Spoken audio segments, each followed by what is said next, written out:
प्यार हमारा अमर रहेगा, याद करेगा जहां।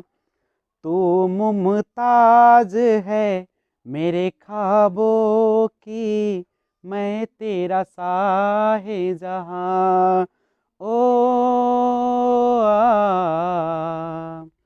ओ आ, प्यार हमारा अमर रहेगा, याद करेगा जहां।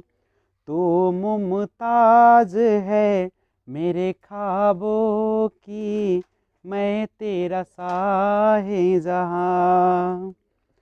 चेहरा कमल है, बात गजल है, खुशबू जैसी तू चंचल है। तेरा बदन है संगे मरमर, तू एक जिंदा ताजमहल है।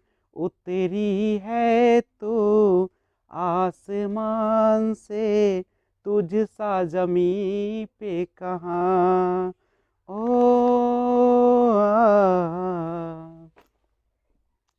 Hello friends, this is Vijay Rajpushp and welcome to Learner Eyes by VRP.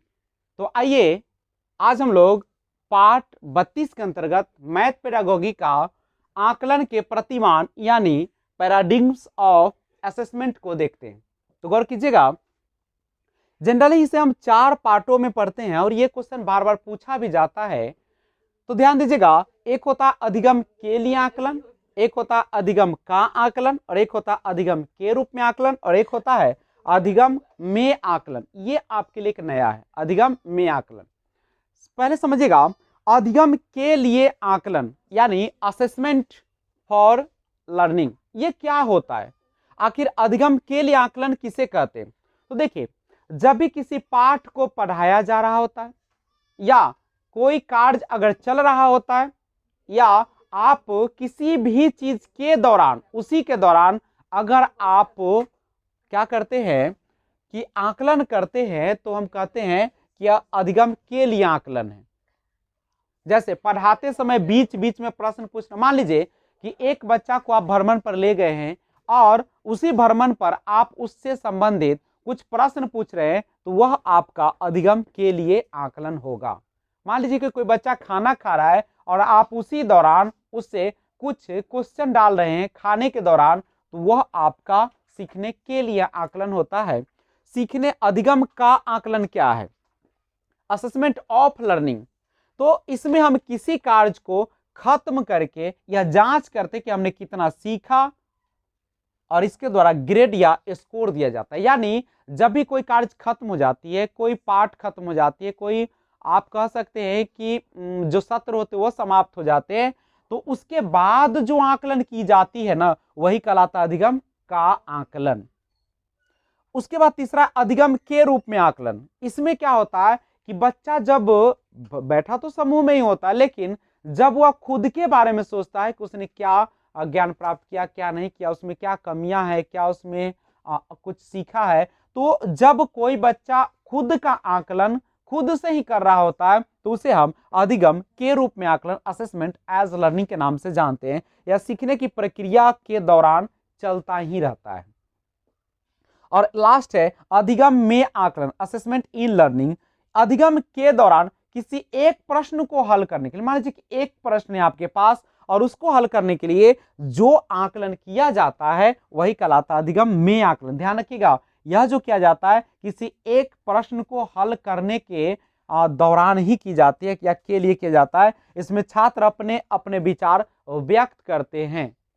तो आइए इसको थोड़ा सा डिटेल में सुना जाए।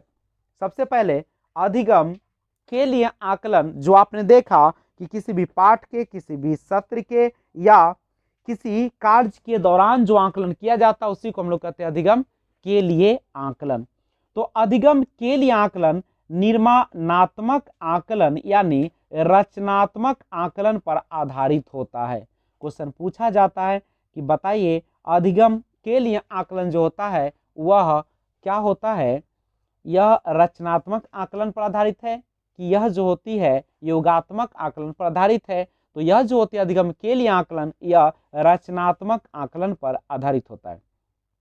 इसमें किसी भी प्रकार के ग्रेड या स्कोर नहीं दिया जाता है। आप पाठ के दौरान ही कुछ प्रश्न पूछते हैं या आप उसके बारे में जानकारी लेना चाहते हैं, इसमें स्कोर नहीं दिया जाता है। अध्ययन की पूरी प्रक्रिया के दौरान होता रहता है, अर्थात किसी काम को सीखने के दौरान जब हम अपने काम का आकलन करते हैं यह देखने के लिए कि वह सही से हो रहा है या नहीं, तो यह अधिगम के लिए आकलन होता है।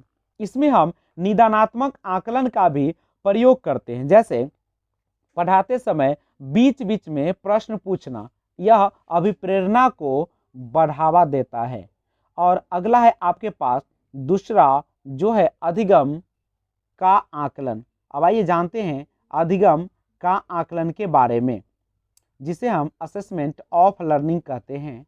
अधिगम का आकलन योगात्मक आकलन पर आधारित होता है, क्योंकि यह अंत में होता है और योगात्मक आकलन भी एक आपका ग्रेड या अंक के द्वारा एक रिपोर्ट रखता है। इसमें हम किसी कार्य को खत्म करके यह जांच करते हैं कि हमने कितना सीखा। यह अधिगम प्रक्रिया के अंत में किया जाता है और इसके द्वारा ग्रेड या स्कोर दिया जाता है। यह कैसे किया जाता है, तो या तो अर्धवार्षिक परीक्षा के द्वारा या अंतिम परीक्षा के यानी वार्षिक परीक्षा के द्वारा किया जाता है।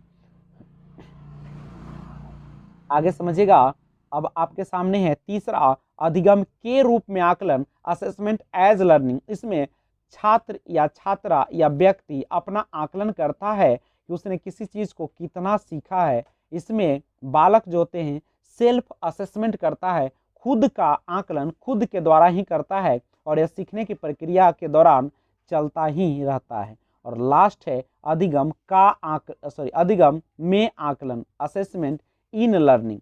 इसमें क्या होता है, तो अधिगम के दौरान किसी एक प्रश्न को हल करने के लिए जो आकलन किया जाता है, माने एक ही, जैसे शिक्षक ने कोई एक प्रश्न दिया है और उसके लिए जो आकलन करेगा वह अधिगम में आकलन कहलाएगा। इसमें छात्र अपने अपने विचार व्यक्त करते हैं, यानी शिक्षक एक प्रश्न को डालता है और एक प्रश्न के माध्यम से वह बच्चा जो होता है अपने अपने विचार को व्यक्त करते रहता है।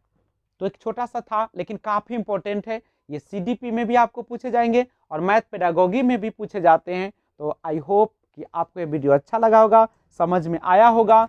तो देर किस बात की है, आप इस चैनल को सब्सक्राइब कर दे और घंटी को दबा दे और ज़्यादा से ज़्यादा शेयर करें। Thanks for watching, keep watching. और जाते जाते एक और ध्यान रखिएगा, कोविड-19 से बचने का जो घरेलू उपचार है उसका उपयोग करें, बाजारू दवा से बचे। थैंक्स फॉर वॉचिंग, मिलते हैं फिर अगले वीडियो में। जय हिंद, जय भारत।